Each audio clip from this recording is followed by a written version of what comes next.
And the good thing is all that stuff was in last week's session, so don't have to worry about that being missed right now.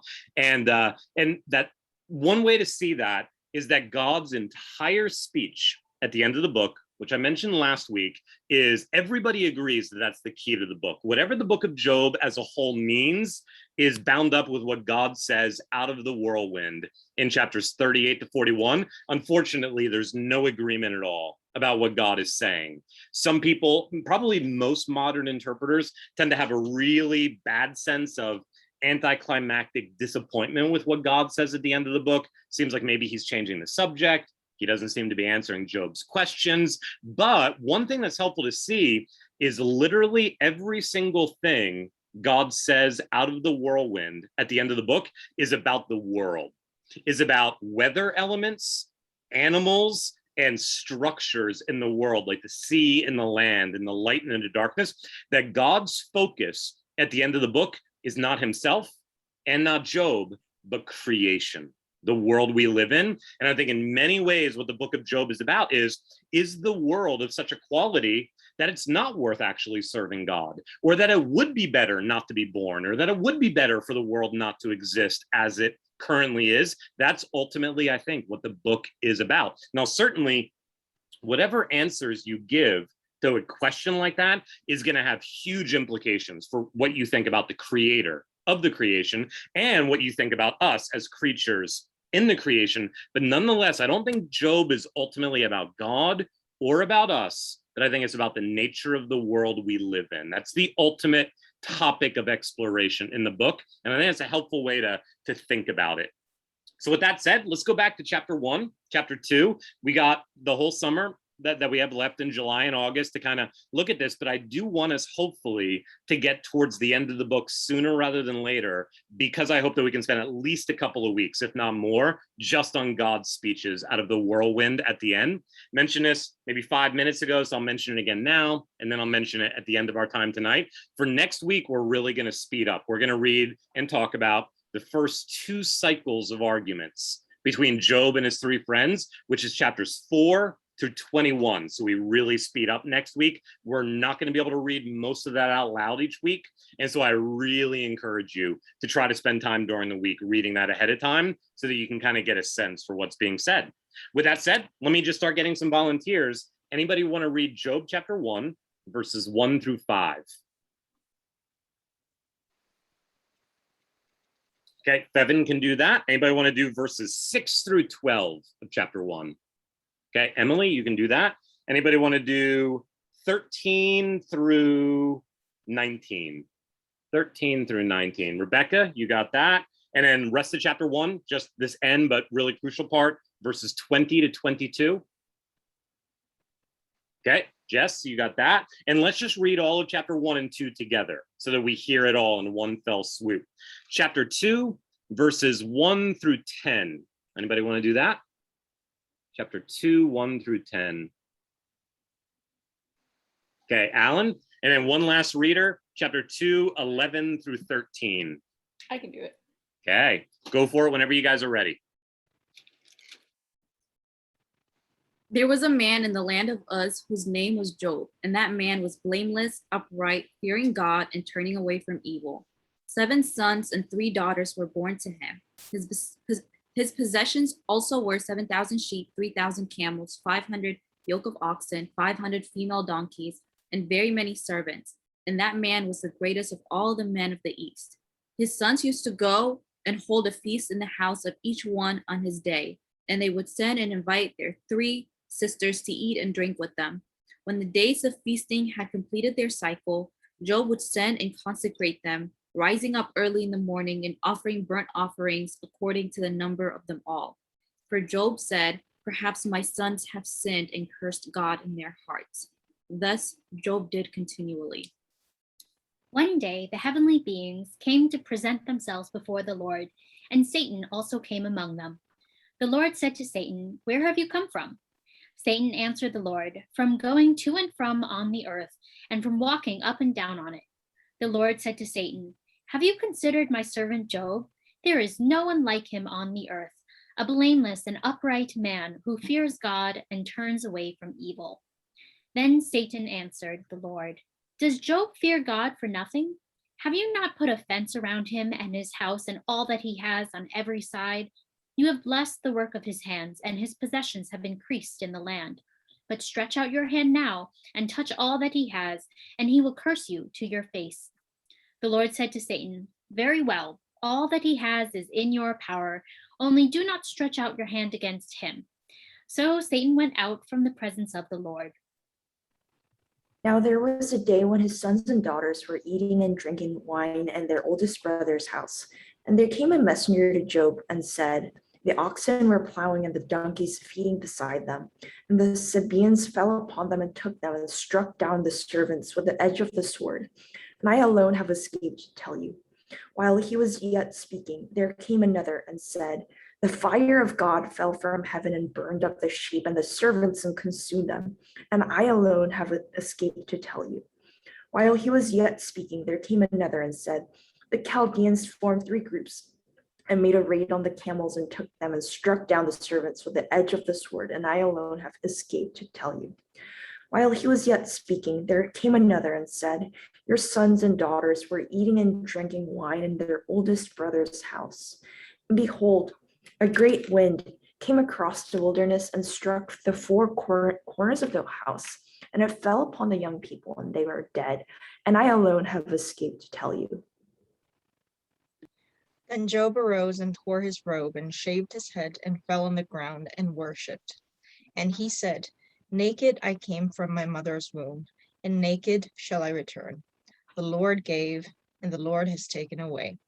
Blessed be the name of the Lord."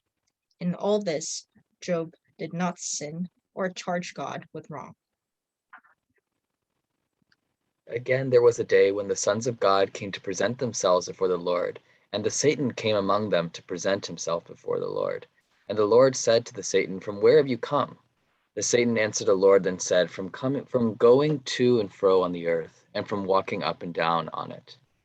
And the Lord said to the Satan, "Have you considered my servant Job, that there is none like him on the earth, a blameless and upright man, who fears God and turns away from evil? He still holds fast his integrity, although you incited me to destroy him without reason." Then the Satan answered the Lord and said, "Skin for skin. All that a man has he will give for his life. But stretch out your hand and touch his bone and his flesh, and he will curse you to your face." And the Lord said to the Satan, "Behold, he is in your hand. Only spare his life." So the Satan went out from the presence of the Lord and struck Job with loathsome sores from the sole of his foot to the crown of his head. And he took a piece of broken pottery with which to scrape himself while he sat in the ashes. Then his wife said to him, "Do you still hold fast to your integrity? Curse God and die." But he said to her, "You speak as one of the foolish women would speak. Shall we receive good from God, and shall we not receive evil?" In all this, Job did not sin with his lips. Now when Job's three friends heard of all this evil that had come upon him, they came each from his own place. Eliphaz the Temanite, Bildad the Shuhite, and Zophar the Naamathite. They made an appointment together to come to show him sympathy and comfort him. And when they saw him from a distance, they did not recognize him, and they raised their voices and wept. And they tore their robes and sprinkled dust on their heads toward heaven. They sat with him on the ground 7 days and 7 nights, and no one spoke a word to him, for they saw that his suffering was very great. Okay, thanks, guys. Definitely, probably, I think the most famous part of the book of Job. We mentioned last week that this is in prose, it's narrative, but starting in chapter 3 until the very end of the book, only I think 7 or 8 verses in chapter 42 go back to being prose narrative again, but the rest of the book other than that is poetry after this. But understanding how this sets up all the conversations that are to come is really, really crucial. And even though it's a very straightforward story, there are certain details that you could interpret in different ways. And so let's kind of just talk about what you heard, what you read, what stands out to you in Job 1 and 2. And especially if you either grew up in church or on your own as you've gotten older, you've really been interested in the book of Job or the problem of evil, maybe you've read this many times or just heard the story at secondhand many times. And often it's the case that stories and texts and details that we've heard often and that are more familiar to us are often harder to really see what they're saying because you've been filtering them for so long. And I think there's some stuff that's going on here that we're almost sometimes prevented from seeing because it's so familiar to us or because we think we know the answer to what the book is about already. So let's try to just step back and kind of see it as if for the first time. What's going on here in Job 1 and 2? What stood out to you? Go for it, Jess. So two things really struck me. I think the first one was verse 6. Now there was a day when the sons of God came to present themselves before the Lord, and Satan also came among them. And I think from what Emily was reading, the version, the heavenly beings and blah, blah, blah, and it kind of sounds like a little bit that like Satan could almost be like the sons of God, that they have some kind of an alliance, that they have like some kind of communication, some kind of association with one another, even though obviously Satan is not like or any more sons of God. And it also is kind of curious to think of sons of God as not being like humans, but also like angels, because that's not really something that I think of angels. And I think the second thing was that it said in 22 chapter 1, it says, in all this Job did not sin or charge God with wrong. But at the end of chapter 2, not chapter 2, not at the end of it, but it says, in all this Job did not sin with his lips. Does that mean that he did sin in his heart? Does that mean he was thinking in his mind? Did something change from the first circumstance to the second? That is there a difference between not sinning with his lips, and not charging God with wrong, and did not sin just at all, point blank? Great observation, Jess. That's also a classic example of how narrative is always more ambiguous than, say, like a Pauline letter where somebody's just going to tell you directly. That narrative, to some degree, you're always going to have to read between the lines. It's a story, and you got to interpret it. And this is a classic example. I don't think there's a way that we could have great certainty on this one, but you could just see that almost parallel statement in chapter 2, that Job seems to have this very ideal, pious response to his own suffering, that he's still trusting God, he still praises God. You could see the second version of it in chapter 2 as just variety, just a different way of saying it for the sake of variety, but it's still just praising him. You could also potentially see it as, like Job is still outwardly clinging to his piety, but in specifying that it was with his lips, rather than like all of him, maybe the writer is beginning to cast some shade and some suspicion on where Job really is. Maybe Job is saying with his mouth, but his heart isn't as in it by the end of chapter 2 as it is at the end of chapter 1. And I don't know how we would resolve that. But I think it's a really good observation. What does the writer want us to pick up?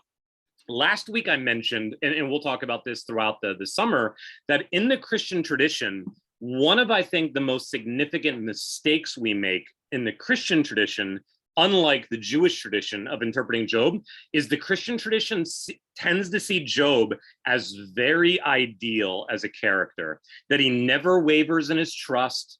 For instance, there's probably one of the most, I didn't mention this last week, I'll throw it out now, one of the more famous statements in the book of Job, I think it's like chapter 13, chapter 15, even though he slays me, yet I will hope in him, right? Like that's the picture of Job we have, that this guy who against monumental opposition still just trusts God with patience and serenity. When we get to that passage, we'll see that is not what the Hebrew says.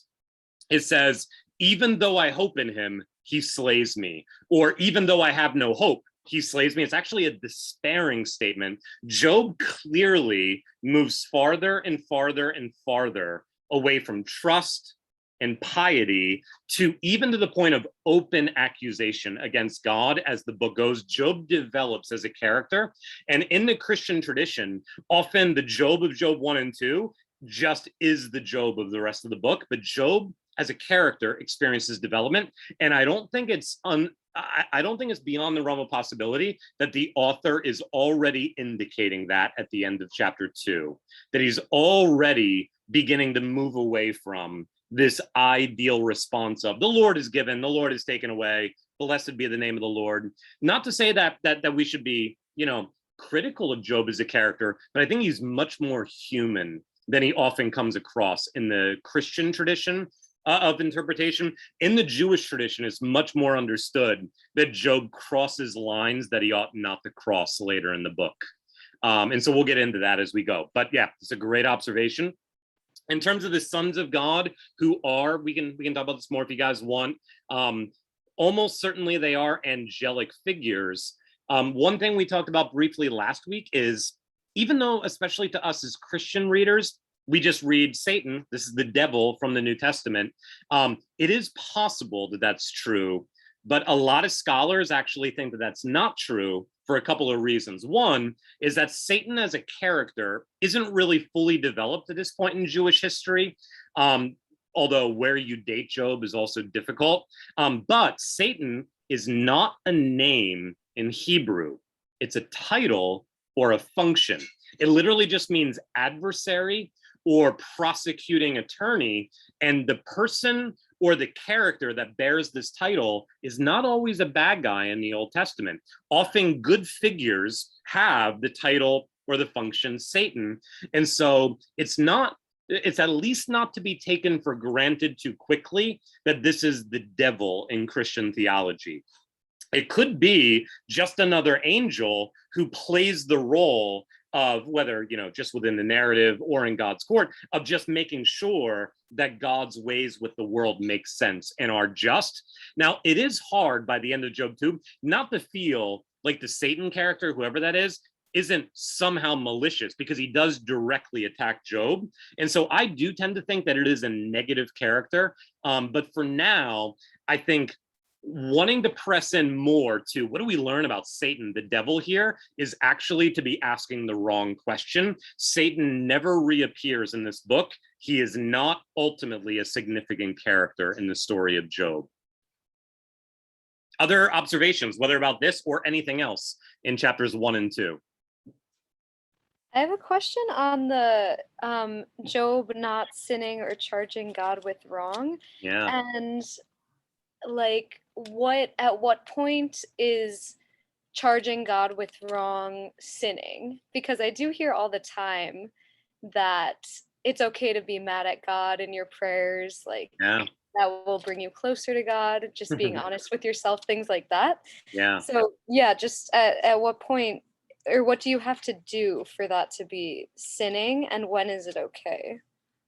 It's a great question. And a lot of Job 3 to Job 37 is going to be exploring what lament looks like, which is, we usually associate with the Psalms, but I'm going to make this argument later in the summer more often.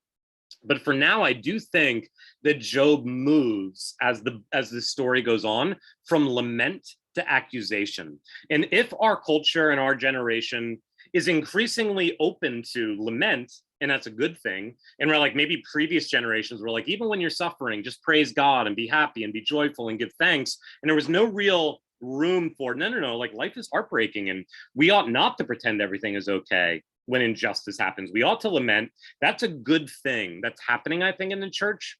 But sometimes it can go too far the other extreme, where, just to be very stereotypical and caricaturing, there are some conversations among maybe like edgier Christians. They're almost like, I'm so spiritual that I give God the finger all the time in my prayer life. Like, I'm like, F you, God, you suck.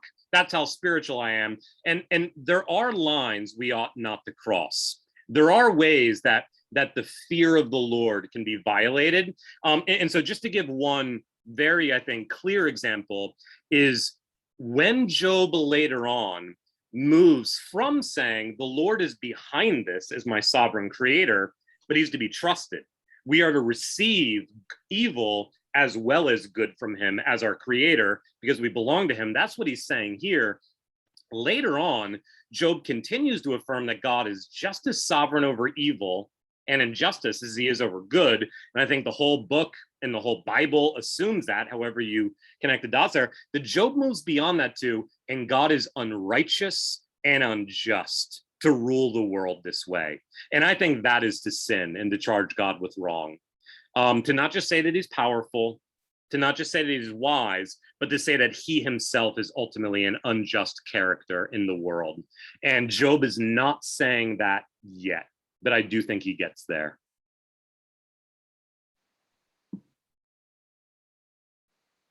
Other observations or thoughts from Job 1 and 2? Yeah, so I found just Job chapter 2 to be like really disturbing to read, just because like God, the way I just see God is so complicated in this chapter, because like he easily gives him up, Yes. even though he's a blameless and upright man and God delights in him. But God is not necessarily evil here, because he defends Job. Yes. And he's so powerful because like he hands him to Satan, and he can easily take it back. Yep. So like, because like the whole like the problem of evil question is like, if God is so powerful and so good, like why would evil happen? And here like we could see that at play. It's like you can tell like God is not purely evil, and you can tell he's powerful, and yet he just gives him up to prove a point when he knows who Job is. And like in chapter 1 we read like Job, you know, like offers burnt offerings, you know, for all his family members, lest, you know, they curse God in their hearts. And he's just this really good person that God could easily give up to Satan to destroy his life. And yeah, it's just, I don't know. Yeah. Absolutely. Yeah, I think that for sensitive readers, that the hardest part of Job 1 and 2 is the almost traumatic picture of God as being so indifferent to Job, is even instigating. Like, it's interesting. On the one hand, you know, the Christian and the Jewish tradition has always affirmed, however you connect the dots in the mystery of this, that God is just as sovereign over evil as he is over good, but that whereas he is the source of good, he is not the author of evil. And so the fact that God is behind, in some ultimate sense, the tragedy that befalls Job, yet it comes through secondary agents, whether Job or weather elements or sinners like the Chaldeans and the Sabaeans. God doesn't directly cause any of the evil, but you can't therefore say he's not behind it or it happened against his will. That is interesting that even though the Satan character is seen as antagonistic towards Job, that Satan doesn't bring Job up to God, God brings Job up to Satan. That God instigates the entire scene. And that is often, I think, the hardest part of chapter 1 and 2. Part of this is also about what genre we think Job is. And the more you think it's a straightforward historical tale, I think the more you're going to probably get stuck on questions like that. The more you see it as almost like what John Walton, who's a great Old Testament scholar at Wheaton, he likes to say that the best single description of the book of Job as a genre is that it's a thought experiment. That is basically saying, imagine a guy, and right, like everything in chapter 1 and 2 is exaggerated. This guy is the greatest of all people, and he's got all this wealth, and he's got 7 sons and 3 daughters, these symbolic numbers. And he's got all this stuff, and it's just like in a land far away, in a time long ago. It's got a fairy tale dimension, and then all the tragedy happens immediately and happens totally. It's just, it has a very exaggerated feel to it, that if we're able to step back a bit and say, the point is not, and I'm going to make this point here in a minute, the point is not, this is how God rules the world. The point is that, and actually here's a helpful observation that's easy to miss. Chapters 1 and 2 have kind of an up and down structure, a back and forth structure. What I mean by that is that it bounces back and forth between on earth and in heaven. On earth, this is happening, but notice that all the characters on earth never have any idea what is going on in heaven behind the scenes. And then in heaven, this is happening, and then back down to earth, and then back up to heaven, and then back down to earth. I would actually argue that the only theological point that we should take from Job 1 and 2 when it comes to God is this, that when suffering comes into our lives as those who trust in God, that we will often have no idea what God's role is in our own lives. The point is not, oh, Job doesn't know why he's suffering, but we do. Satan causes. So the answer to the problem of evil is whenever you suffer, Satan caused it. That's the answer, right? Like this is the beginning of the book. That's not actually the answer. And Satan never reappears. From Job's perspective, he not only now, but never, even by the end of the book, even by the time God is done with his speech on the whirlwind, Job as a character never learns that anything taking place behind the scenes in heaven in chapter 1 and 2 happened. He never knows that there's this test.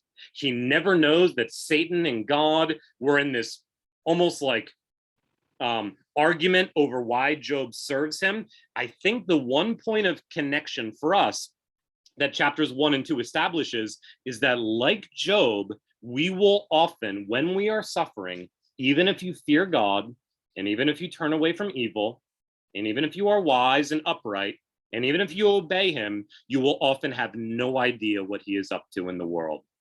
That I think is the sole point that Job 1 and 2 raises. Let me read a quote to you, and I'll send some of these around in my notes.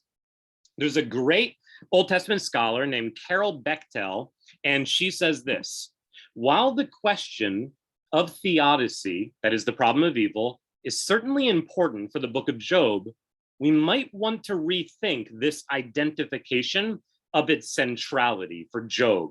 There is a sense in which the problem of suffering is only the presenting initial problem in the book of Job.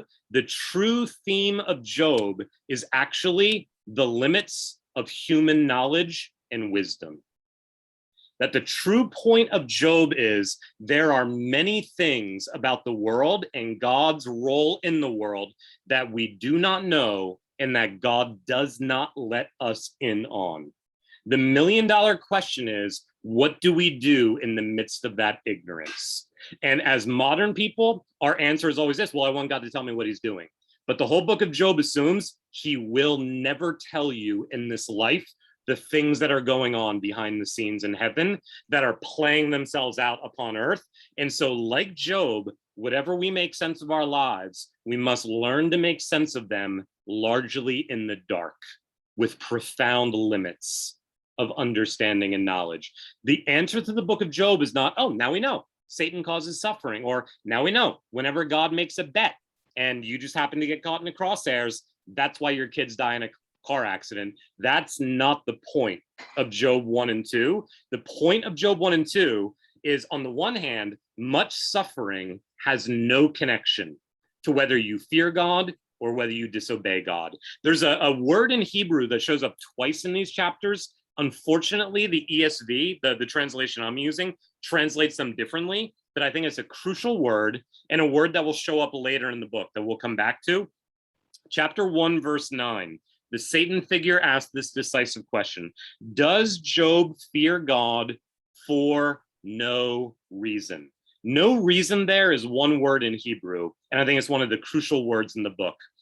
Does Job fear God for no reason? And Satan's implication is clear. He fears you, God, because you bless him. He fears you because you protect him. He fears you because you're a genie in a slot machine to him, that you give him everything he wants. Who wouldn't go in for that deal?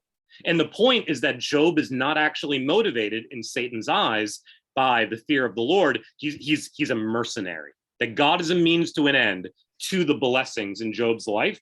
And then in chapter 2, God turns around and says to Satan in chapter 2, starting in verse 3, have you considered my servant Job? For the second time he says that. There is no one like him on earth, a blameless and upright man who fears God and turns away from evil, and he still holds fast his integrity, Satan, even though you incited me against him to destroy him without reason or without cause. That's the same Hebrew word from chapter 1, verse 9. One of the points the prologue is making is that there is, on the one hand, absolutely no connection between Job's suffering and the way Job lives his life. He has not suffered because he has sinned. And so when the three friends begin to make that argument, you suffer because you sin, we already know, because of chapter 1 and 2, that is not true. That there is literally, that Job's suffering is, from a human perspective, arbitrary. It has no cause and no reason to be found within Job's own life. And Job never learns why he suffers. The expectation of the book of Job is that often in our lives, we will, till the day we die, not be able to connect the dots. Why did this happen, given that this is the way I live my life? And the book of Job promises no insight into that. It just teaches us how to cope with it in the midst of those limits of human knowledge and understanding.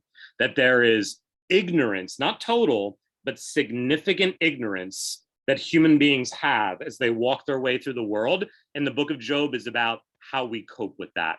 And the answer is not, oh, no more ignorance. Here's the answer. The book of Job never promises answers to relieve us of this central, fundamental ignorance and the limits of our understanding. In fact, this is clearly part of what God is saying at the end. Do you know how I did this?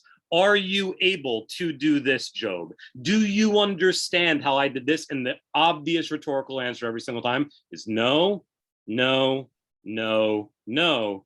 And the point is not, oh, but here it is. Let me pull back the cosmos, the curtain to show you. The point is, and you still don't. And so the question is, in the midst of this ignorance, in the midst of these limits of understanding, that again, the single point theologically is that, like Job, we are often not in a position to understand why things are happening the way they are in our lives. What do we do with that? That, I think, is the question of the book of Job. Other thoughts, other observations for now? I found the commentary that Job was just saying, like, the naked I came from my mother's womb, and naked shall I return. It's, I don't know, like, I felt like there was a similar sort of sentiment in Ecclesiastes as well, but it's totally different. Yep. In a very, very different sort of tone. Like, so this one is more, you know, I've already felt the suffering, and the suffering was acute, it was immediate, it was something that Job felt in the rawness and the intensity of the moment. Whereas Ecclesiastes, it seemed like it was like, oh, these meditations have been like simmering for a long time, and I'm dead because I have all of these things, and they were never taken away from me, but I know eventually they will. And this is how I'm gonna conclude the world works. Yeah, that's right. Yeah, in Ecclesiastes, naked I came from my mother's womb and naked I'll return is one more argument in defense of the central claim, vanity of vanities, everything is vanity.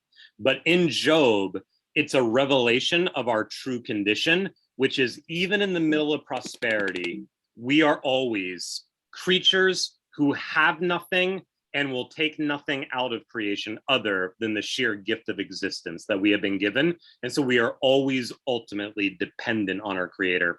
Job doesn't stay there, but he's not cynical when he says this. Like, he really does. Again, one of the points of the prologue is the narrator and God both affirm this is a wise man. This is a man who fears the Lord. This is a man who turns away from evil. This is a man with integrity and uprightness, and who is blameless. Any cynical take on Job as a character is ruled out by the prologue. He is genuine, at least at the beginning. Whether he ends there, we'll see, but he is genuine in his fear of the Lord. But he also has never yet been tested like this either. By the way, I think it was Jess who made the great observation that maybe by the end of chapter 2, with Job didn't sin with his lips. Is doubt beginning to creep into his heart? Maybe Job is beginning to crack a little. And certainly by the time you get to chapter 3, which we'll go to in a second, you see that. Is there anything else in the way that Job as a character is portrayed in chapter 1 or 2 that make you wonder about his motivations, that make you wonder about his basic posture before God and as a human being? How is he described? And let me send you in a specific direction. How is he described in his attitude and his relationship towards his children? Yeah, that part struck me about his like preventative measure of Good. That's a sacrifice great way to being, like, put it. Preventative possible. measure. Yeah, like assuming that, yeah, perhaps like with an assumption that, oh, like my children will sin, therefore I must like kind of guide them or like protect them. And yeah, that kind of raises some questions about maybe like, intercessory prayers in the context of like Job's time, but also like one's salvation, like, or not salvation, but like one's rightness with God. Yeah. Yeah, there's a sense in which I think it's accurate to say, although some people would disagree with this, and if you find this uncompelling, we can keep talking about as we go, that Job is almost a helicopter parent spiritually in chapter 1 and 2. Another way to say that is I think Job is presented as a bit of a control freak. Like he is motivated by the prospect that even before suffering comes, he's aware that like maybe one of my kids would sin and then God would curse him or punish him. And so he's making, as Rebecca said, preventative measures of he's making sacrifices before his children sin and knowing that they might not even sin. That to me smells like a control freak attitude. In chapter 3, we're going to see that Job says, what I feared has come upon me and what I dreaded had happened.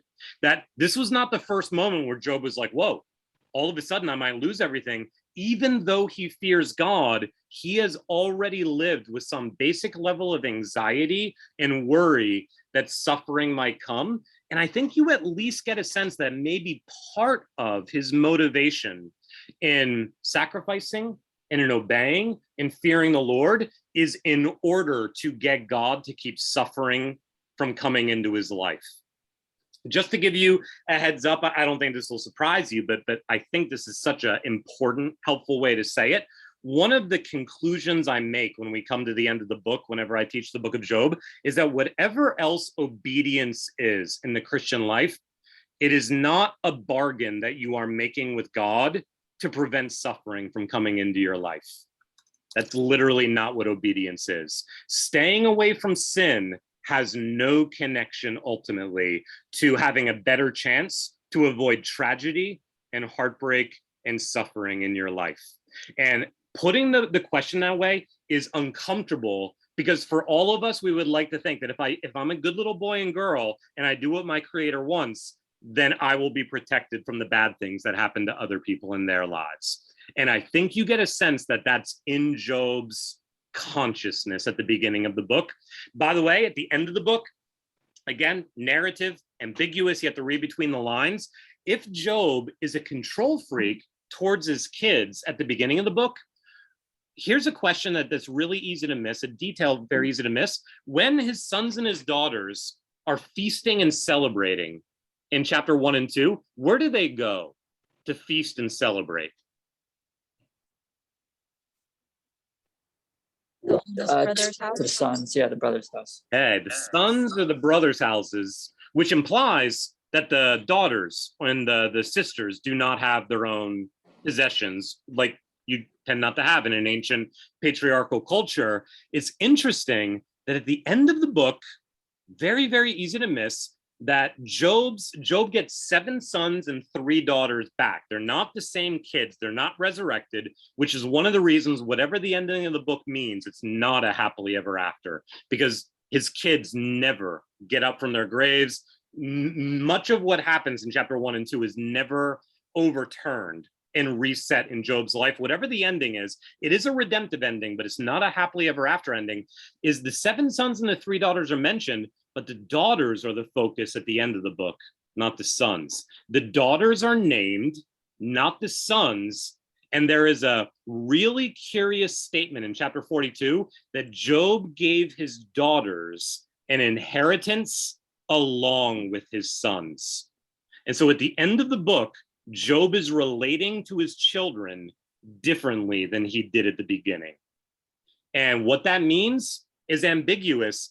But at the very least, I would say that usually, whether it's patriarchy or anything where there's a strong measure of hierarchy, usually that is motivated historically by a sense that society and the world are very fragile. The order of things are vulnerable. And unless we keep this order, chaos will erupt And Job seems like a bit of a control freak at the end of the book. Like, I'm going to make all these sacrifices every day. I'm only going to give my sons an inheritance. My daughters aren't going to get one.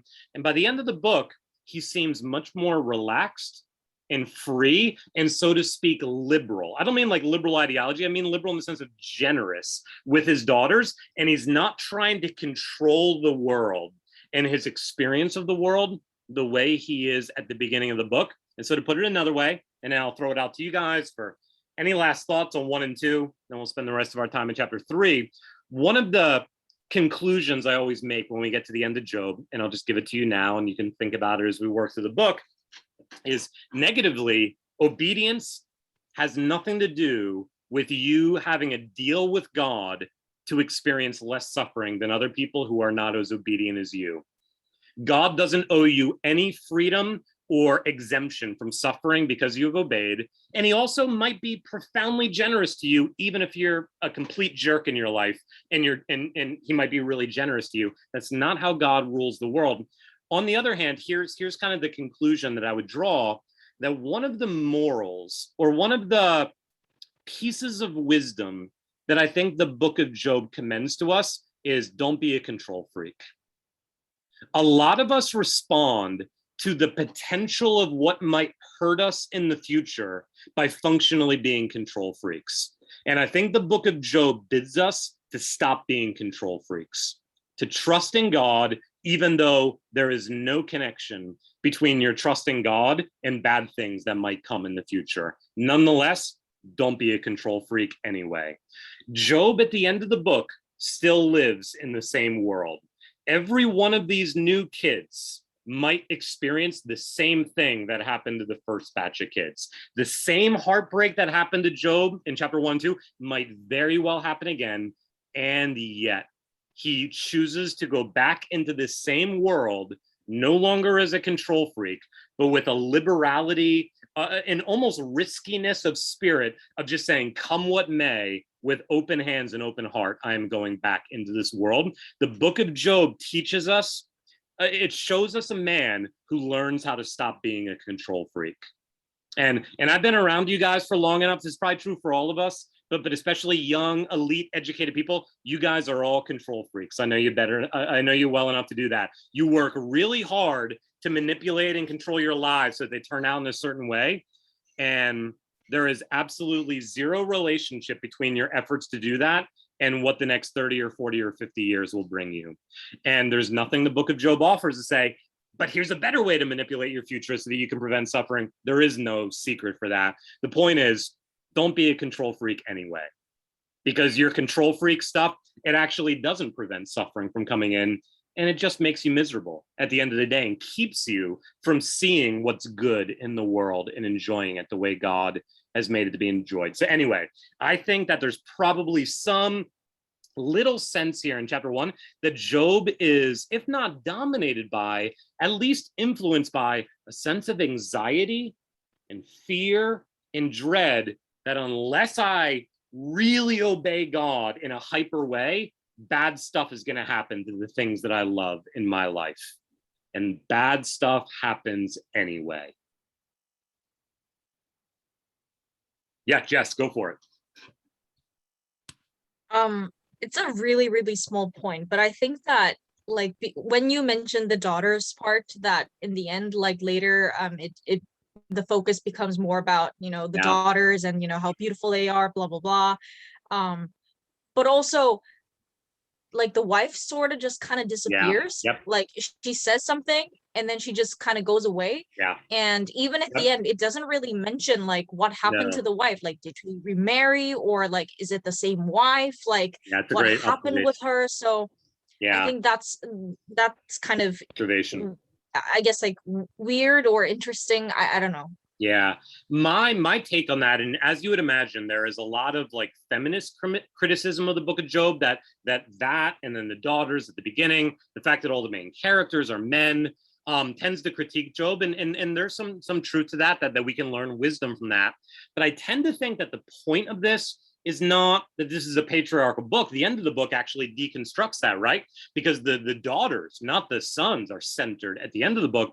I think the point is, this is not a story about Job's wife or about his kids. It's ultimately not even about Job. It's a thought experiment about what it means to be human in this world. And the narrator is not interested in the backstory psychologically of different characters, even three friends and Elihu. And so some of this, I think, is just having different expectations as modern people that the book isn't as interested in. I do think it's almost certain that at the end of the book, it is Job's wife, that together they have these children again, and that assumes that she, along with Job, has moved back towards a positive disposition towards God. But you're right, the fact that she doesn't reappear, and the fact that she's kind of a foil on earth who is relating to Job almost the way Satan does behind the scenes. Here's a guy who I'm going to almost tempt in order to curse God. That does tend to bother a lot of modern readers. I would just say that ultimately the whole book is a thought experiment, and it's generally not a good idea to get distracted by details that the writer just doesn't mean one thing or the other. They're just there to set up the thought experiment. They're not there to be fully fledged characters. Any last thoughts or observations about chapter 1? By the way, easy to miss. Let me throw this out so that we notice it. This one's more significant, and then I'll throw out a second thing that I'm more tentative on. The first is that there's different sources of Job's suffering in chapter 1 and 2. What are some of the reasons that his kids die, that his animals are lost, that his own physical health goes down the drain? Well, what are some of the things that cause that, at least from Job's own perspective on earth in chapter 1 and 2?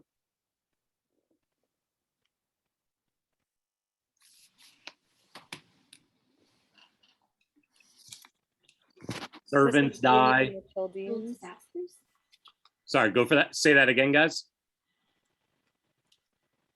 Oh, the Sabaeans and the Chaldeans. Okay, so some of it is other human beings who are wicked, who they have no idea that God is behind this or that Satan is involved, but they just come as wicked human beings and they steal and they loot and they kill and they destroy.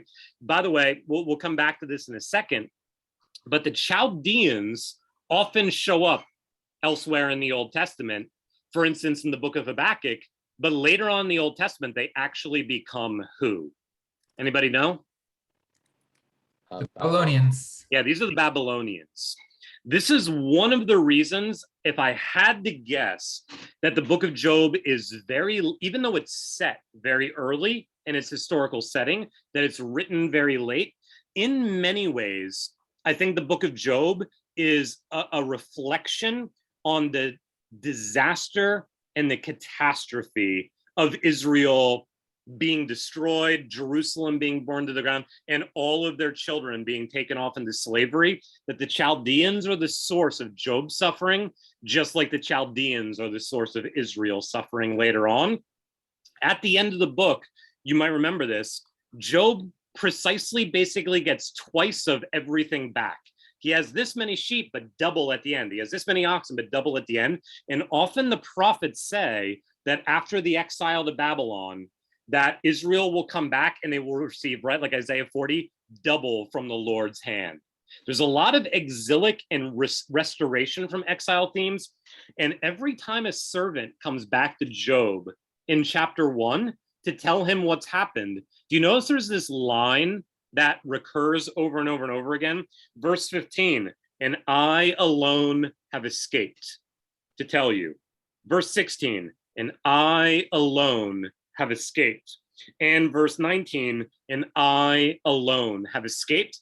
That's remnant language elsewhere in the Old Testament, that most of Israel disappears into trauma and tragedy and suffering, but a few exiles escape and remain, but most of Israel disappears into the conflagration of the Holocaust and are gone forever. And then finally, the fact that Job's children come back, even though they're not the original children, often when, like in Lamentations, Mother Zion is weeping because her children have disappeared. This is quoted at the beginning of the Gospel of Matthew, right? Rachel is weeping because her children are no more.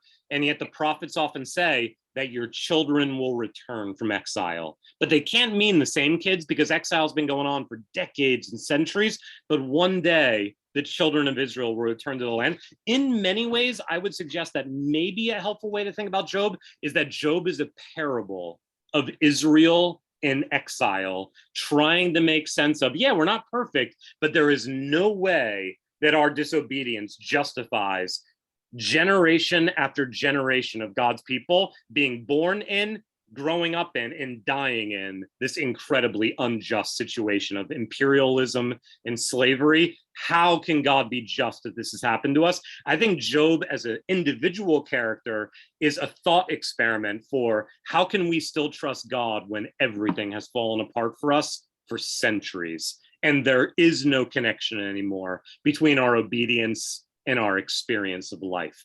I can't prove that. That is not a top 100 conviction in my life, but I would guess that Job is written to help Israelites in exile cope with the fact that the world no longer makes sense in its rhyme and reason, but that there is no connection anymore between obedience and disobedience, and flourishing and disaster.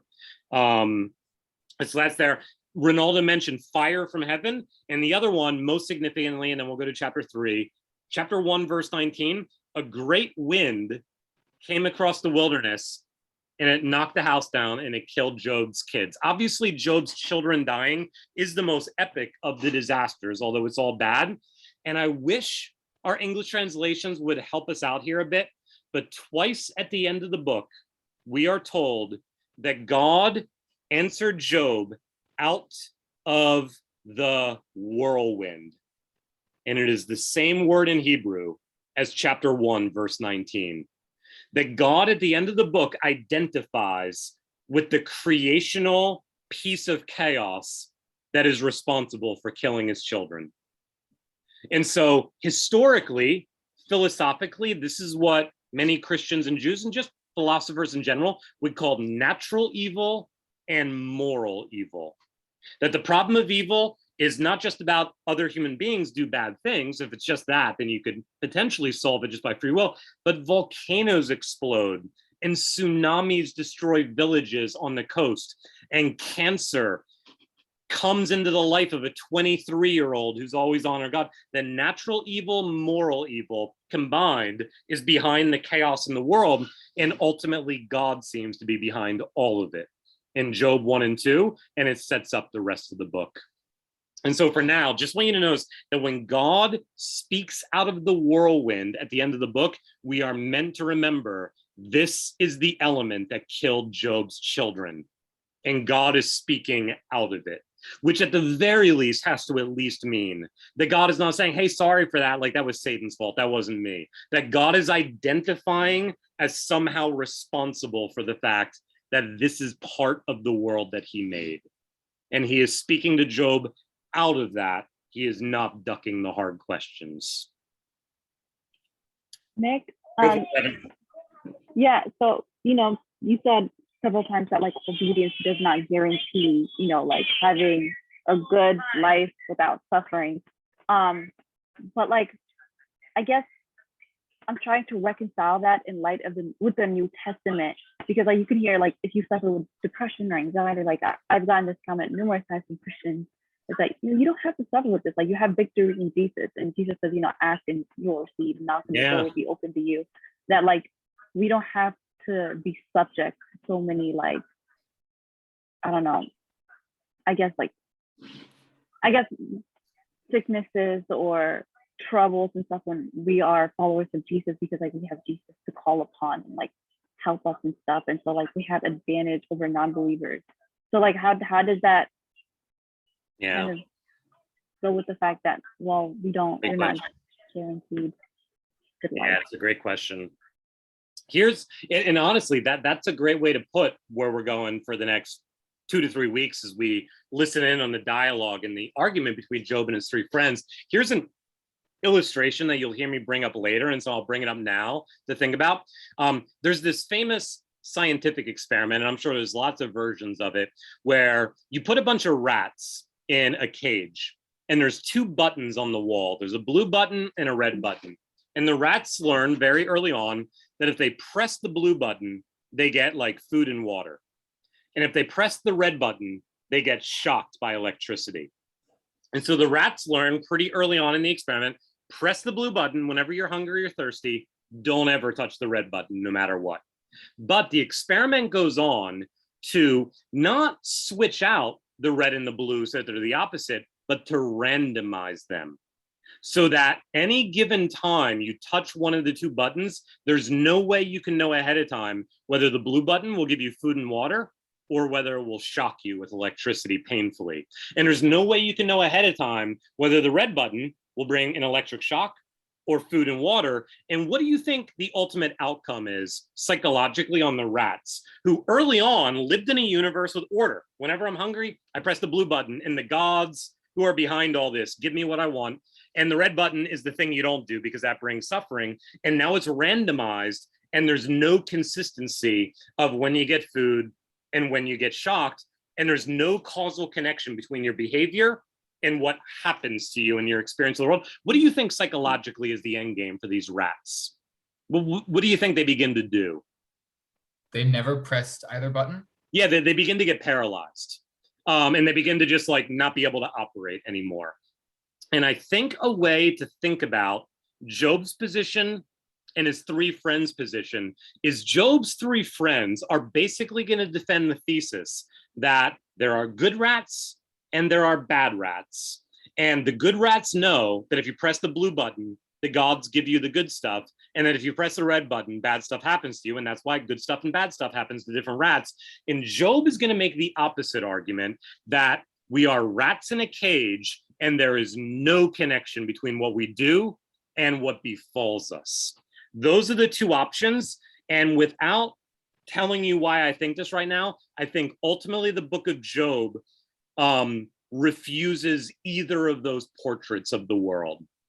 That it is not the case that the more obedient you are, to put it this way, that any Christian who thinks that if we could just know ahead of time which Christians are really sincere and weed out the hypocritical Christians who aren't really obeying God, even though maybe it looks like they are on the surface, and if we did a study scientifically of all of them and all the non-Christians in the world, Christians would get cancer at a lower percentage.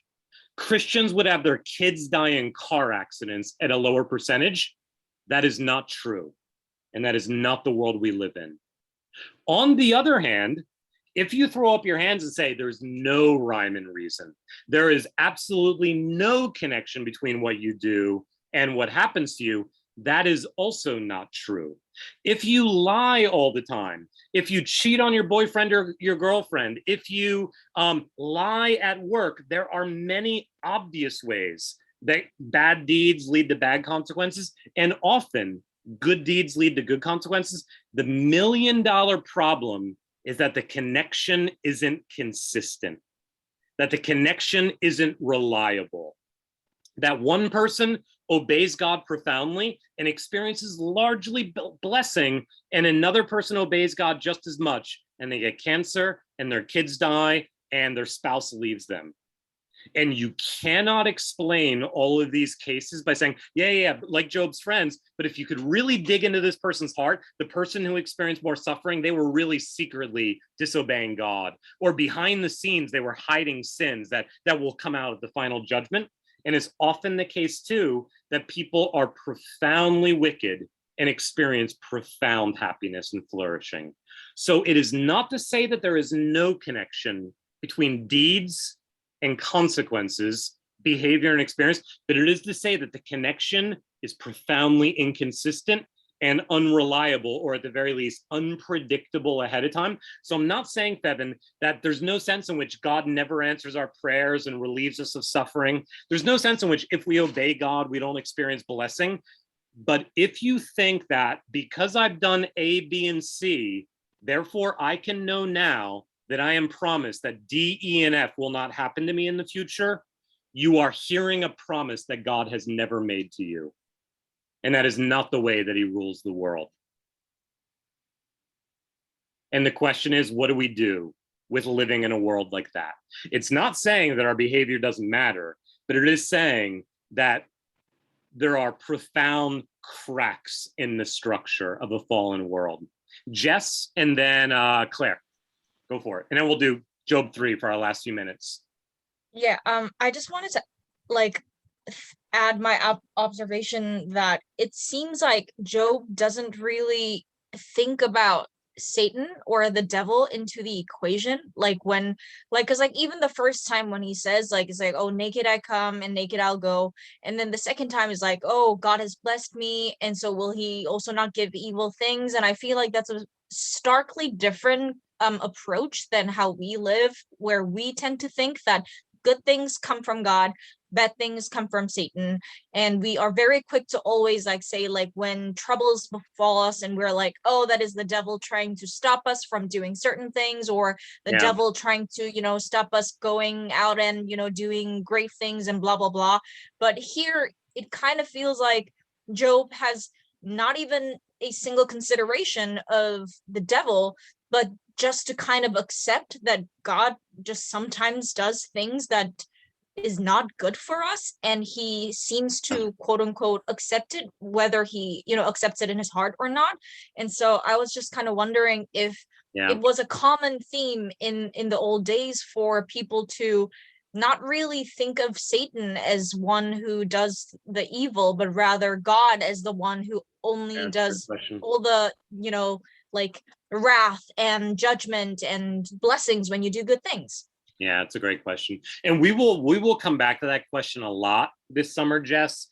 For now, I'd say that ultimately, obviously, different Christian traditions understand God's sovereignty and human free will and the role of demons and Satan very differently from each other. For now, I'll just say, in my own perspective, while there's a lot of room for connecting the dots differently, that any role that Satan or evil human beings play in Scripture, not just in the old days and the early parts of the Old Testament, but the whole Old Testament and the whole New Testament, is never as opposed to God being sovereign, but instead is understood to be within God's sovereignty and not outside of it or in distinction from it. So for instance, you know, I was just reading this week at the end of Jesus's life in the Gospel of Luke, right before he's crucified, he says to Peter, I know that you, like all my other followers, are going to leave and you're going to abandon me.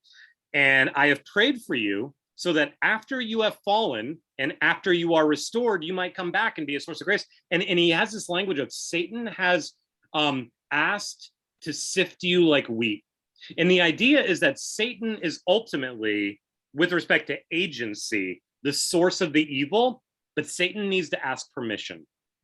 And no human being can do anything in evil apart from, if not God causing it, at least God allowing it.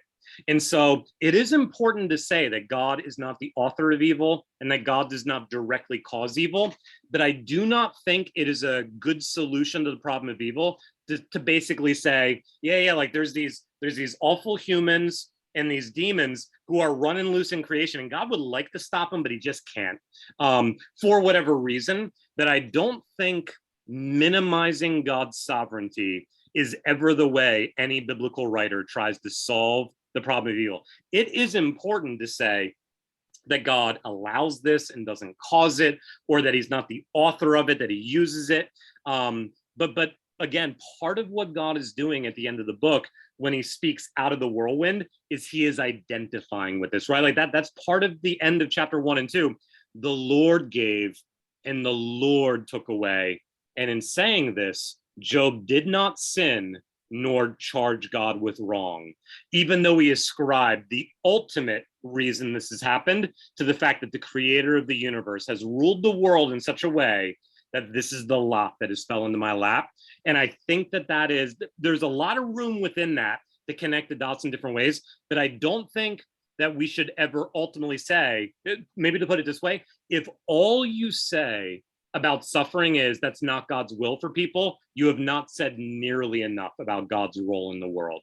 There is a very real way in which we can say this is not God's will, but that is not the only thing we can say about the way that God rules the world, that God is much more sovereign than that in both the Old and the New Testament. But we'll come back to this a lot this summer, for sure. Claire, were you gonna raise something before we do Job 3? Go for it. Yeah, I had a question about Job being a control freak, and if we can conclude anything from that beyond don't be a control freak and like worry all the time about things, because through my modern eyes, I would kind of read that whole beginning paragraph about Job and his family as like with the takeaway that, oh, like on the outside, even though things may look great for other people, they may have crippling anxiety on the inside or something like that.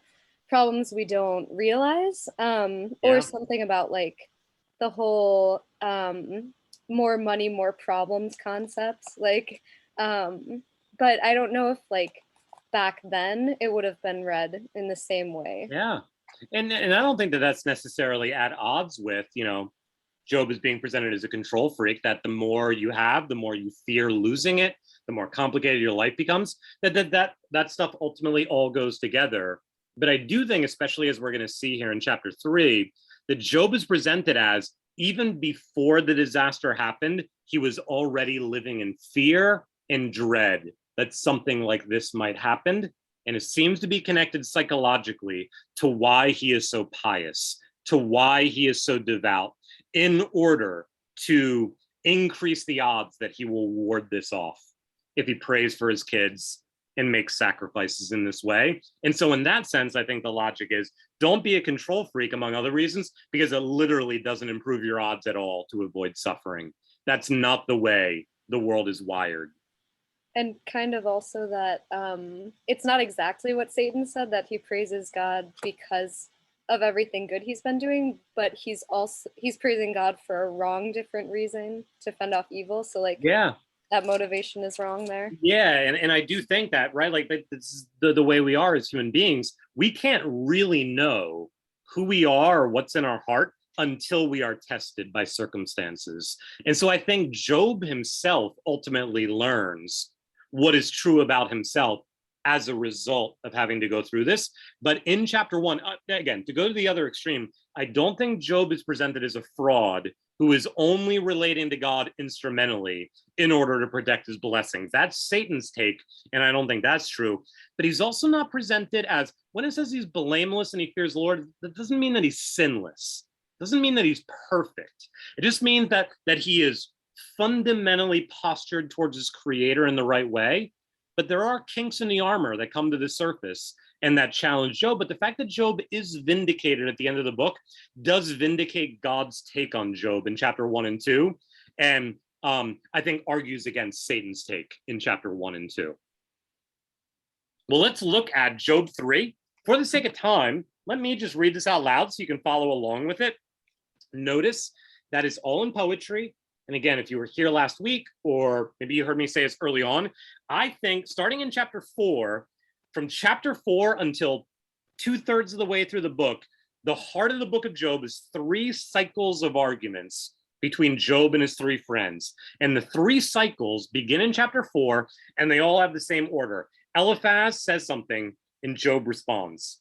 And then Bildad says something, and Job responds. And then Zophar says something, and Job responds. End of cycle 1, this to the end of chapter 14. Then over again, chapter 15 to 21, Eliphaz, Job, Bildad, Job, Zophar, Job. And then again, 3rd cycle. Chapter 3 is not part of that cycle of arguments. And Job is not yet talking to his friends. It is a prayer to God. And I think, understood rightly, chapter 3 is the central challenge of the book of Job. This is Job throwing down his gauntlet and saying, this is what I conclude from the suffering that has happened to me in chapter 1 and 2, namely that it would have been better if I'd never been born. That is at least implicitly a critique of God's goodness and wisdom, and implicitly a critique of whether it is worth being good, even when it doesn't pay off, even when it doesn't lead to suffering, doesn't prevent suffering. But I also want you to notice the way Job says it. The way he says it is very important. So here it is. After this, Job opened his mouth and he cursed the day of his birth, his birthday. And Job said, let the day perish on which I was born, and the night that said, a man is conceived. Let that day be darkness. My birthday. May God above not seek it. May light not shine upon it. Let gloom and deep darkness claim it. Let clouds dwell upon it, and let the blackness of the day terrify it. That night, let thick darkness seize it. Let it not rejoice among the days of the year anymore. Let it not come into the number of the months. Let it be erased from the calendar. Behold, let that night be barren. Let no joyful cry enter it, as did. Like Job was born and there was a joyful cry. Great, a baby boy is born. Let that not happen this time. Let those curse it, who curse the day, who are ready to rouse up Leviathan. That is a really significant comment there, because Leviathan becomes a major part of God's speech at the end of the book. Let the stars of its dawn be dark. Let it hope for light, but have none, nor see the eyelids of the morning, because it did not shut the doors of my mother's womb, nor hide trouble from my eyes. Verse 10 is really significant. Why, and now a bunch of questions. Why did I not die at birth? Come out from the womb and expire, stillborn or miscarriage? Why did the knees receive me, or why the breasts, that I should not only be born, but still live and be nursed? For then, if I would have just been stillborn or miscarried, died in the process, I would have laid down and been quiet. I would have slept, and then I would have been at rest. With kings and counselors of the earth, who in past centuries and millennia rebuilt ruins for themselves, or with princes who once had gold and who filled their houses with silver, or why was I not as a hidden stillborn child, as infants who never end up being able to see the light? There the wicked cease from troubling, in the graveyard, in the darkness of death. And there the weary are at rest. There the prisoners are at ease together. They hear not the voice of the taskmaster. The burden of life is over for them. They're not miserable anymore. The small and the great are there in Sheol, in the graveyard, in death, in darkness, whatever you want to conceive it as. And the slave is now free from his master. Why is light given to him who is in misery, and life to one who is bitter in soul, to one who longs for death, but it does not come, and who digs for it more than for hidden treasures? An image that will reappear in Job 28, and that is usually associated with wisdom. You dig for it as for a treasure. Job is now digging for something like it's a treasure, but it's death and not wisdom. He wants to die. Who rejoice exceedingly, verse 22, and are glad when they finally find the grave. Why is light given to a man whose way is hidden, that is, who can make no sense of why the world is the way it is and why his experience has turned out the way it is, whom God has hedged in? Maybe you notice this, but that's a phrase that showed up in chapter 1. God has hedged in Job. But in chapter 1, it's a good thing. God is protecting Job. Here in chapter 3, in Job's mind, it's a bad thing. God is oppressing me. God is tormenting me. For my sighing comes instead of my bread, and my groanings are poured out like water. For the thing that I have feared has come upon me, and what I have dreaded has now befallen me. I am not at ease, nor am I quiet. I have no rest, but trouble has come. I think this is one of the great examples in world literature of PTSD, of trauma. No quiet, no rest, feeling oppressed, and feeling like I cannot be well in the world. I'm being attacked. This is an image of someone who has been traumatized. On the surface, he is clearly saying, given how my life has turned out, it would have been better if I was just never born. That's my conclusion at this point. Notice, whatever you make of Job, this is no longer the same Job of Job 1. This is no longer the same Job of Job 2. This is a far cry from the Lord is given, the Lord has taken away. Shall we not accept bad along with good from the hand of the Lord? Bowing down and worshiping, this is something else. This is Job moving in a new direction. Modern scholars sometimes conclude from this, wrongly I think, that Job is a complicated book written by different authors over a long period of time, pasted and stitched together later on, and that it has contradictory elements. I think there's a much more simple explanation. I think one person wrote this and they just understand how human beings work. If you are a Christian and you trust in God and you're sincere in that, and if unimaginable disaster happens tomorrow and you don't see it coming, you will probably at least have a good chance that your immediate response will at least include, I'm going to trust in God. This is awful. I can't believe this happened, but I'm going to trust in God. I believe that God is faithful. I believe that if I trust him, that this isn't where the story ends, and you'll start there.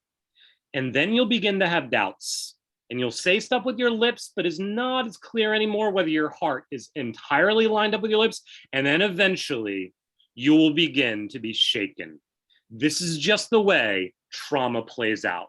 That where we start, that the numbness begins to set in, and the numbness fades and the pain sets in, and the real sense of loss, and then all the stages of grief and loss and depression happen. This is just the process human beings go through when they experience unimaginable suffering. I don't think we need any big theory to understand how Job went from Job 1 to Job 2 to Job 3. If you have never experienced this yet, I would guess that you probably haven't paid attention to your own experience.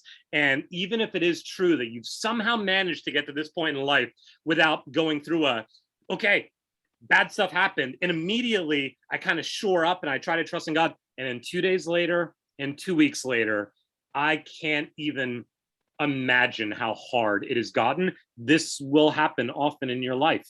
This is how trauma and heartbreak set in. And Job is farther along in the process now.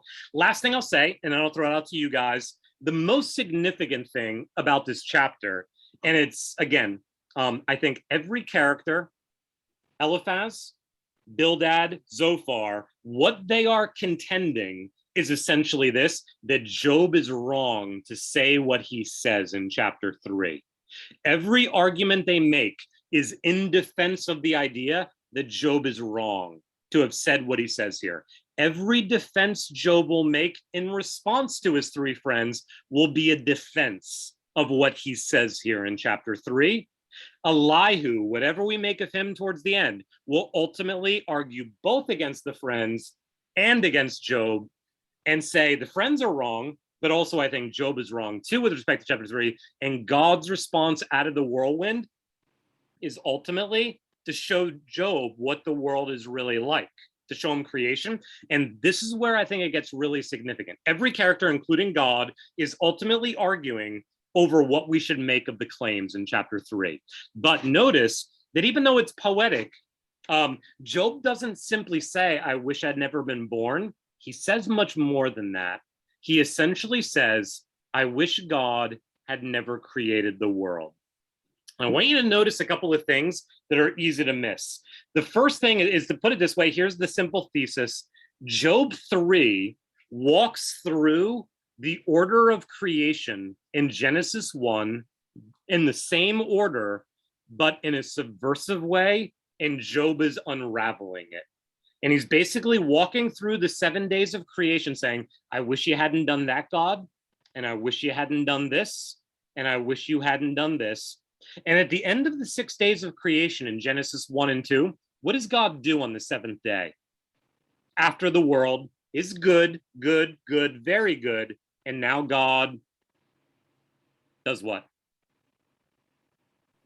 Chillaxes. Yeah, he rests. Did you notice that the refrain, more than anything else in chapter 3, is I have no rest, I have no rest, I have no rest. It first shows up in verse 13. Death is now the only potential for resting. Then it shows up in verse 17, the only place the wicked and everybody else can rest is on the other side of the grave. And the final statement of chapter 3 is, I am no longer at ease. I am no longer able to be relaxed, quiet.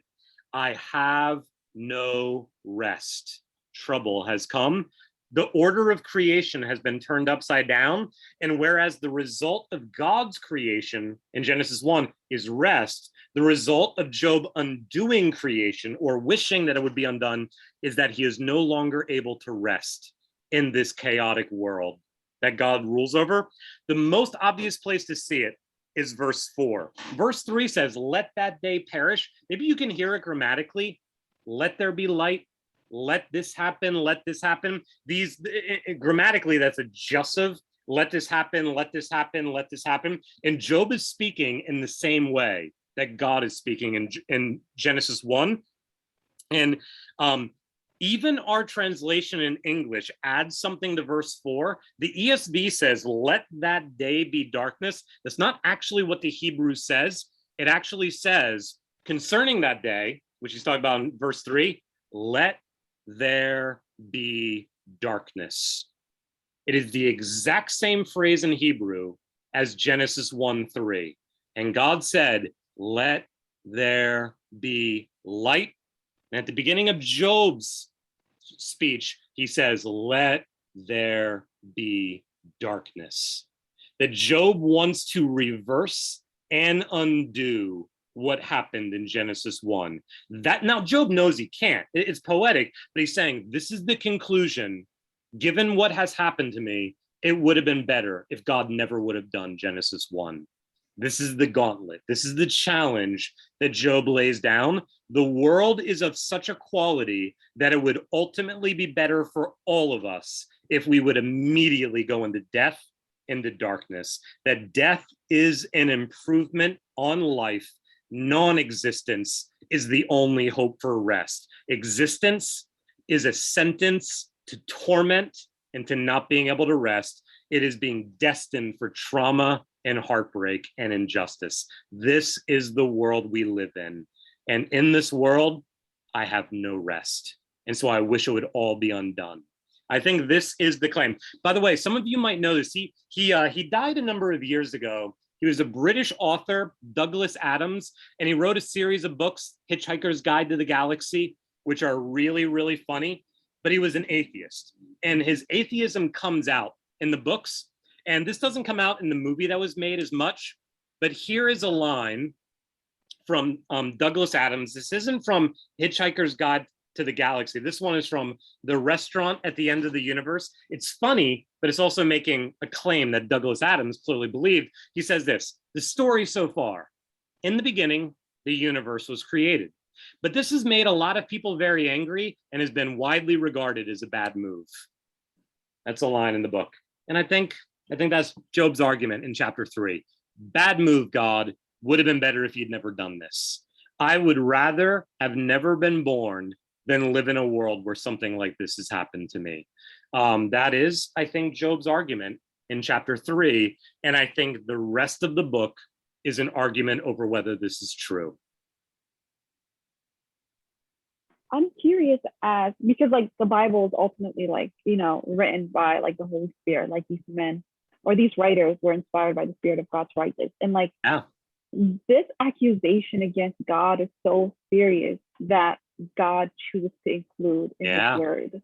And so like, it's amazing. It makes me think about like, you know, like what does God want us to take away from it? That like He's not afraid when like Job and other psalmists or prophets like rage against Him. Is it so that like He's saying like you guys could do it too?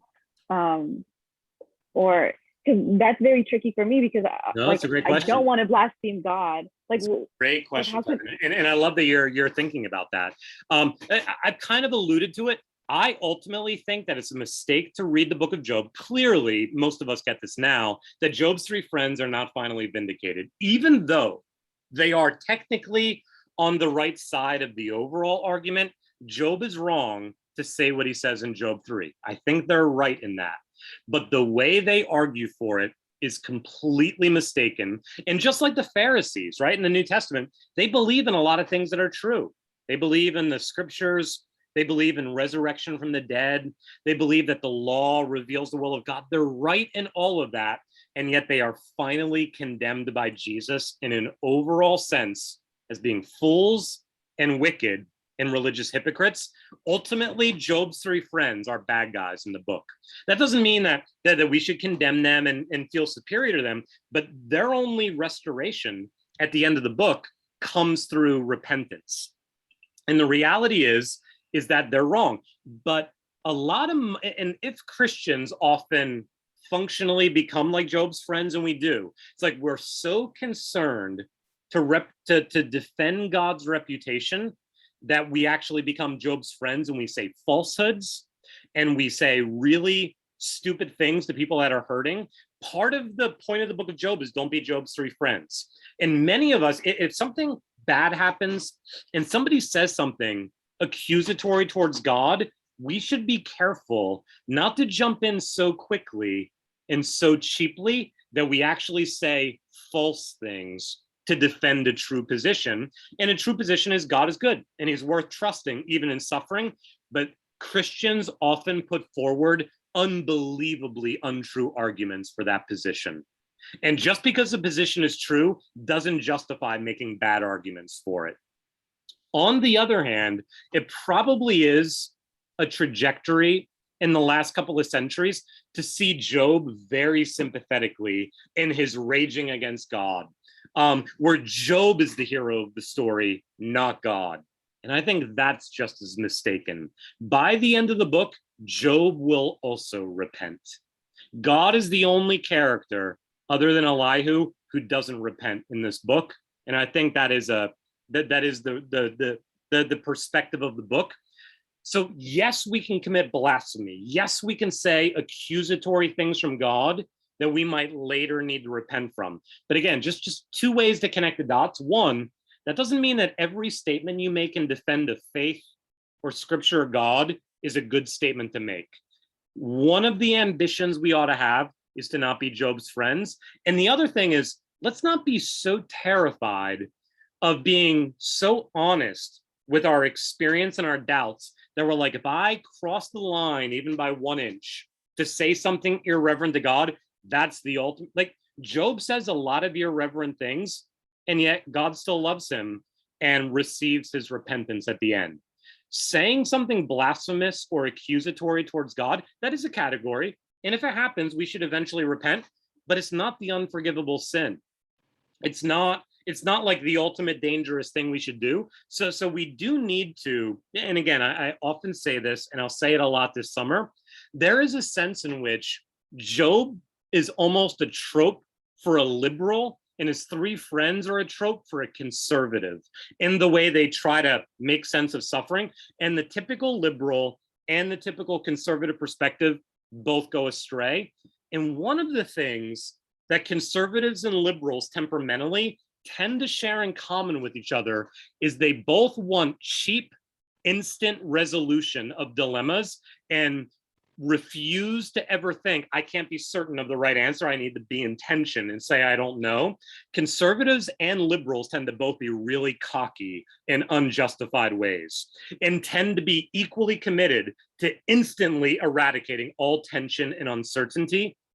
And part of what Job teaches us as a book is there will be long periods of time in our lives where we will have no idea how to connect the dots.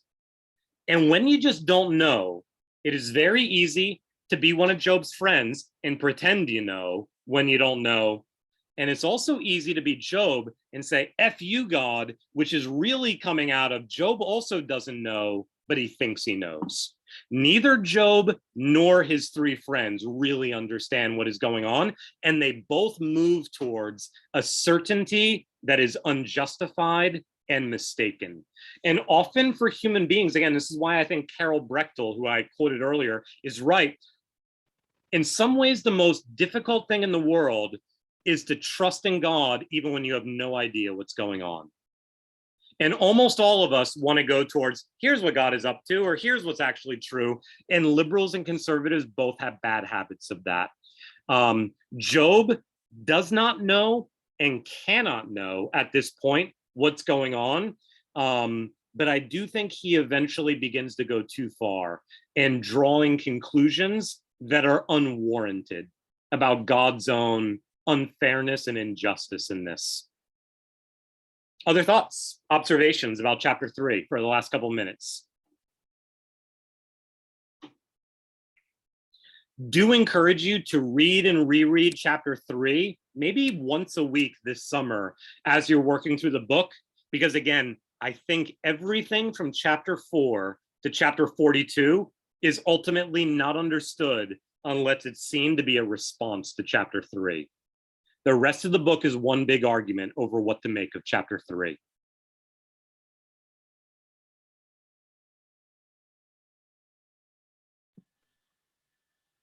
Question about the suffering changing Job. Because I think a lot of times we look to like being made better, like stronger people as a result of suffering as the reasoning behind it. Yeah. Is there a way to reconcile that with also kind of the randomness of suffering, as like the idea behind God like wanting to improve us, and that Yeah. by definition a lot of times involves pain because there are things wrong with us, versus just like the random. Yeah, it's a good question. So it depends on what you mean.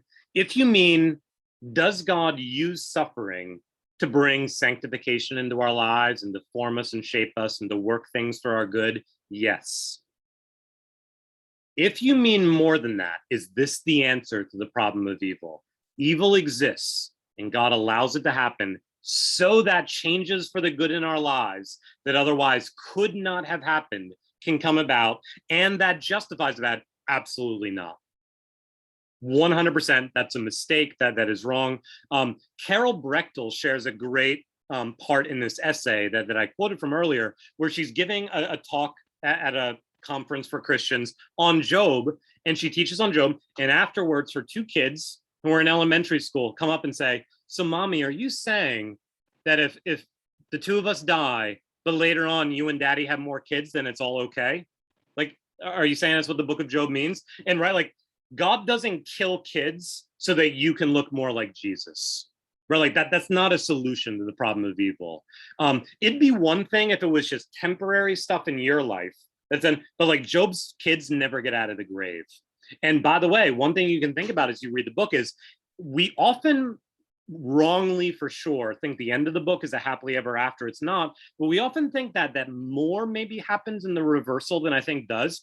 One thing I would encourage you to ask as you read the book is Job's physical affliction removed at the end of the book?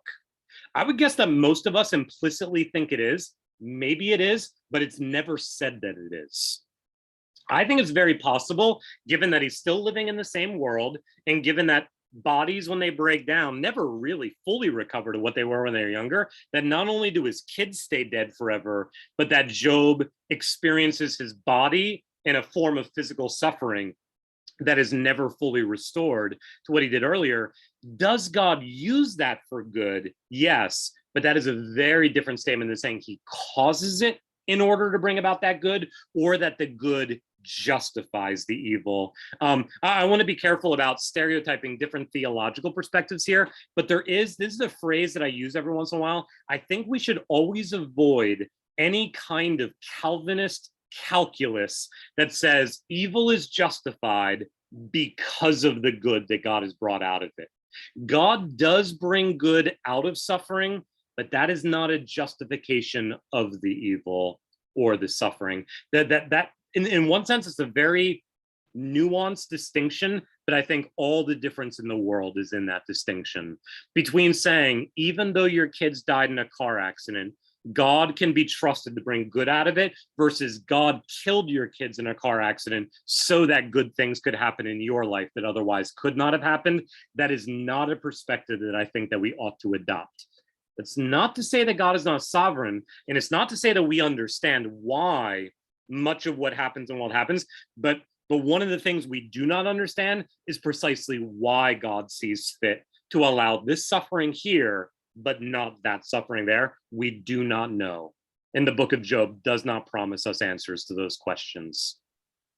There is, I think, from a Christian perspective, no answer to the problem of evil in a philosophical perspective. Because it sounds kind of like, even if with Joseph, when he says like, you meant it for evil, but God meant it for good, like there's no indication that Joseph thinks that what they did was actually a still good thing, because ultimately good things came out of it. Like, I mean, and I think that we often quote that in order to kind of like, I guess, like make the tension disappear and try to make, like, as you said, like quick resolutions to say like, see, like good things happen. So even if bad things happen, like it's not like bad. But I think like Joseph does forgive them, but he doesn't say that you did a good job by doing that, or he doesn't command the evil acts that has happened, or say that what I went through was nothing, like, oh, it's all for the glory. So I feel like it's kind of a bit hard to reconcile that. I guess that's just kind of the point, that you can't really reconcile it. But yeah, it's difficult to try to find where, like, and how we should see suffering. Like, is this for the good, or is it my consequences? Like, you just don't know. And I think that's kind of where you get sort of just confused, especially when it is your like maybe like agnostic or atheist like friends are asking questions like, so why do bad things happen? And you're like, I don't know. Yeah. Yep. Yeah. And there's, I think I actually have a copy of this. I'll send it around this week. One of the probably 2 or 3 most important Christian philosophers in the last 50 years, it's a guy named Nicholas Walderstorff, who's still alive. He taught at Yale for many years. And his son, his adult son, your guys' age or a little younger, in the early 80s, died in a mountain climbing accident.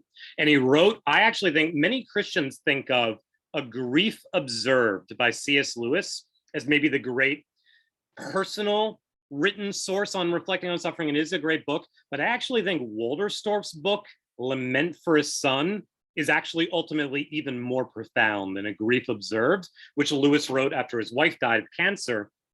And Walderstorff, much later on, wrote a more like philosophical paper, not like that academic. Anybody can read it even without a philosophical background, but it has a great title where it's a question is, if God is good and sovereign, comma, why lament? And what he's pushing back on is a way of emphasizing God's sovereignty and God's goodness to such extreme measures that you even are functionally forced to see bad things as good things. And therefore, you're not actually able to lament them, because lament would almost be a form of unbelief, that I'm disbelieving this good thing God is doing in my life by killing my kids or giving me cancer when I'm 23. And the reality is God is sovereign and he is good, but that's not an explanation of why suffering happens. We don't know why God does this, at least in no full sense. And so a proper response to all injustice and all suffering and all pain and all heartbreak has to always include lamenting it because it sucks. And if you can't just do that, if you need to be like, yeah, but God is going to, but God, and you need to immediately go to the Job's friends posture, I think we are failing to take seriously even the shape of our own faith, not just our own experience, that lamenting things as awful just because they are awful. And there is no purpose that God has in it that justifies it. There is no result later that justifies it. It can be redeemed. Despair is never finally the right posture. But if you can't just weep with those who weep, if you can't just lament because this sucks that creation is now like this, then we're not taking seriously the nature of evil and suffering and injustice. It is not offensive to God to lament. It is not dishonoring to God to hurt and to weep. It is not dishonoring to God to feel overwhelmed by pain or to feel outraged by injustice. In fact, if you do not feel those things, I think there is something wrong with you when these things happen. And so I think many of us, like Job earlier on, and like Job's 3 friends, we can almost take refuge in theology from suffering and pain and injustice and heartbreak rather than having to actually deal with them. And again, the book of Job is ultimately a comedy, not a tragedy. It is ultimately hopeful, not despairing, but you have to go through the process. You have to go through the journey. There's no jumping from Job 1 and 2 to Job 42. You got to go through 3 through 41. So to end, and again, next week, thoughts you have about this that we didn't talk about tonight, write them down. We'll start with it. Next week, we're going to do all of 4 to 21, which is 2 cycles of speeches. Try to read that. I want to end with this just to begin creating a category for you to be thinking about. The single biggest critique of God's speeches at the end of the book for modern readers is that God changes the subject and does not answer Job and his friends' questions. That he's just like, George Bernard Shaw, famous British atheist, says, if you come up to me and you say, how can I believe that there's any rhyme and reason to the universe when this bad stuff has happened? And if I respond to you by saying, yeah, but can you make a hippopotamus? You haven't responded well to my question. And George Bernard Shaw is basically saying that seems to be what God is doing at the end. Yeah, but can you make a hippopotamus? Because I can, and I don't think you can, Job. That he's basically intimidating Job and cowering him in. And I actually think that if you pay attention to the book, God, as much as anybody else, Job's 3 friends, is responding to what Job says. And so I just want to give you 2 quick examples. Look at chapter 3, verse 10, which I kind of alluded to. I think is really, really crucial. Because the reason I think this is because it did not shut the doors of my mother's womb, nor hide trouble from my eyes. Keep your finger there and go to Job 38. Which is the beginning of God's speech out of the whirlwind. I want you to notice something that is very, very, very easy to miss. And I think if I had to put my finger on it, this is the single biggest cause of modern readers not getting what the book of Job is getting at. Chapter 38, the second question about creation that God asked Job. The first one is verse 4. Where were you when I laid the foundation of the earth? The second question is this. Or Job, do you know who shut in the sea with doors when it burst out from the womb? Now, the sea is the ultimate image in scripture of chaos, of a dangerous element that regularly exceeds its boundaries and hurts people. And here, God doesn't just say, do you understand that I'm in control of the sea? But he says, who, Job? And the answer is obviously rhetorically God. Who shut in the sea with doors when it burst out from the womb, when I made clouds its garment and thick darkness its swaddling band? It's like the sea is like an unruly infant who doesn't want to stay in its crib, and prescribed limits for it. Yes, this infant can run around in his crib, but there's a crib with boundaries, and the infant has to stay within that boundary, and said, thus far you can come, but no farther, and here shall your proud waves be stopped. Now, what's the propositional content there? Even forces of chaos, God is in control over and puts limits around them. The world is not Pandora's box with random, unlimited chaos. But notice how God describes it. He describes the sea the way Job described his birth in chapter 3, verse 10, with chapter 3, verse 10, shutting the doors of something that's a womb that would give birth to a child and that would lead to trouble. That God is picking up Job's argument. I'm not going to say what I think God is doing here yet, but he's picking up the imagery and he's using it in response to Job. Second one, and we are going to see there are dozens and dozens and dozens of examples of this in Job. One of the examples that Job uses in the second half of chapter 3 is slaves, the small and the great, that many human beings, Job is now realizing, now that he's on the, life of privilege before this as a rich guy, but now he's on the margins and he realizes I'm not the only one. There are lots of slaves, there are lots of people who are driven by taskmasters and who have miserable lives, and death would be an improvement for them.